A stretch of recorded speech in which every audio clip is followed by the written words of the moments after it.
कांग्रेस अध्यक्षा श्रीमती सोनिया गांधी जी ने आज एक लेख लिखा है, उस थीम पर हम आज बात करेंगे। केंद्र सरकार अर्थव्यवस्था के साथ साथ लोकतंत्र को भी खोखला कर रही है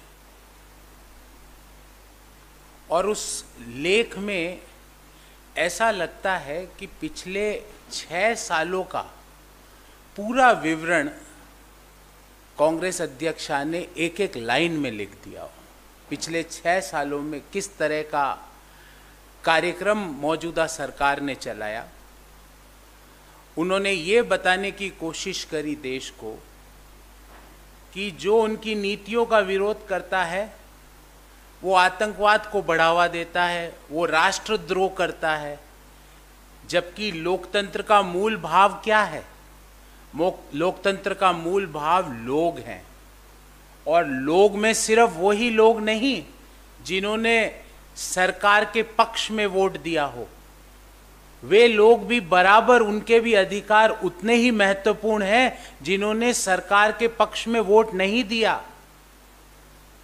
अगर कोई व्यक्ति असहमति जताता है सरकार की कोई नीति से, सरकार के कोई कार्यक्रम से, सरकार के कोई एक्ट से, सरकार के कोई बिल से, तो वो आतंकवाद को बढ़ावा नहीं देता है, वो राष्ट्रद्रोह नहीं है। हम तो ऐसा मानते हैं कि सही मुद्दों पर सरकार को चेताना ही सच्ची लोकतंत्र की परिभाषा है। For the people, by the people है डेमोक्रेसी। और जब आप डेमोक्रेसी की बात करते हो, जब कोई व्यक्ति आपकी नीतियों की खिलाफत करता है तो उनके ऊपर income tax, CBI, ED, enforcement directorate, narcotics bureau के छापे नहीं, उनकी बात सुनने का समय होता है। और ऐसे ऐसे लोग जो कि विश्व प्रसिद्ध लोग हैं, ऐसे ऐसे अर्थशास्त्री जिनकी वाणी का, जिनकी लेखनी का दुनिया में लोग कायल है, उनके ऊपर एफआईआर लगाई दी जाती है क्योंकि वो सरकार की कुछ नीतियों से सहमत नहीं है। ये लोकतंत्र का भाव नहीं है, इससे लोकतंत्र कमजोर होता है, लोकतंत्र खोखला होता है। तो पैराज आपको पढ़ के सुनाना चाहता हूं। सबसे बड़ी चिंता की बात, ये कांग्रेस अध्यक्षा के शब्द हैं, सबसे बड़ी चिंता की बात यह है कि शासन की लोकतांत्रिक व्यवस्था के सभी स्तंभों पर हमला हो रहा है। अभिव्यक्ति की स्वतंत्रता के मौलिक अधिकार को दमन और धमकी के माध्यम से व्यवस्थित रूप से दबा दिया जा रहा है। असहमति को जानबूझकर आतंकवाद या राष्ट्र विरोधी गतिविधियों के रूप में पेश किया जा रहा है और यही पिछले 6 सालों में हो रहा है।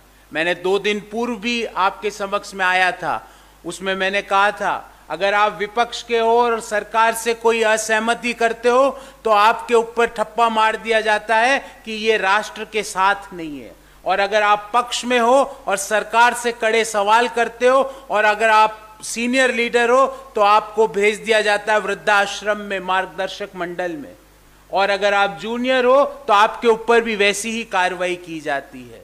जिस तरह के आंदोलन हुए 2016 से, जो आंदोलन हुए सरकार के खिलाफ, भले ही वो जेएनयू के स्टूडेंट्स का आंदोलन हो, भले ही वो सीएए, एनआरसी के विरोध में जगह जगह हिंदुस्तान के हर कोने में महिलाओं द्वारा संचालित आंदोलन हुए हो, वो ही लोकतंत्र है। उन आंदोलन में संविधान की मर्यादा के अनुसार काम हुआ, उन आंदोलनों में स्वतंत्रता संग्राम की फोटोज के साथ में काम हुआ, उन आंदोलन में लोकतंत्र को सही ढंग से परिभाषित करते हुए काम किया गया है।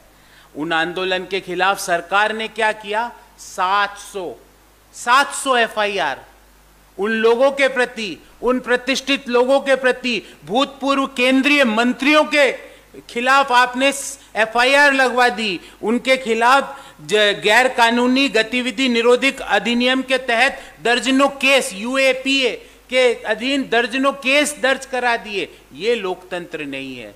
इसके लिए हमारे पूर्वजों ने अपने प्राणों की आहुति नहीं दी थी। इसके लिए पंडित नेहरू से लेकर सुभाष चंद्र बोस, भगत सिंह ने अपना पूरी जवानी इसके लिए जेलों में नहीं बिताई थी। इस लोकतंत्र की लड़ाई हमने नहीं की थी। हमारे इंस्टीट्यूशंस है, किस तरह से उन एजेंसीज और इंस्टीट्यूशंस को वीक किया जा रहा है, और अगर वीक नहीं किया जा रहा तो वो दो जनों के अधीन काम कर रही है, या तो माननीय प्रधानमंत्री जी या माननीय गृह मंत्री जी। वहीं से वो इंस्ट्रक्शन लेती है, उसके अधीन वो काम कर रही है। मैं फिर एक बार इस लेख के दो लाइन फिर आपके साथ साझा करना चाहता हूं। हमारा संविधान ये सुनिश्चित करता है कि प्रत्येक भारतीय के मौलिक अधिकार वोट के अधिकार के पश्चात समाप्त नहीं होते हैं। आप अगर पक्ष में वोट दो या विपक्ष में वोट दो, मौलिक अधिकार हर हिंदुस्तानी के एक जैसे रहते हैं। इनमें अभिव्यक्ति की स्वतंत्रता का अधिकार, विरोध का अधिकार, सार्वजनिक रूप से शांतिपूर्ण असहमति का अधिकार भी शामिल है। और माननीय कांग्रेस अध्यक्षा ने इस लेख का जो अंत किया है, बहुत ही मार्मिक 2 लाइनों से अंत किया है। नागरिक जिस भी पार्टी को वोट देते हैं और वो चुनाव हार जाती है, तो किसी भी नागरिक का अधिकार, नागरिक होने का अधिकार खत्म नहीं हो जाता है। प्रधानमंत्री जी 130 करोड़ भारतीयों की बार बार बात तो करते हैं, दावा भी करते हैं, लेकिन उनकी सरकार और सत्तारूढ़ पार्टी राजनीतिक विरोधियों, असंतुष्टों और उन लोगों के साथ दोयम दर्जे का या दूसरी श्रेणी के बिना लोकतांत्रिक अधिकारों वाले नागरिकों जैसा व्यवहार कर रही है।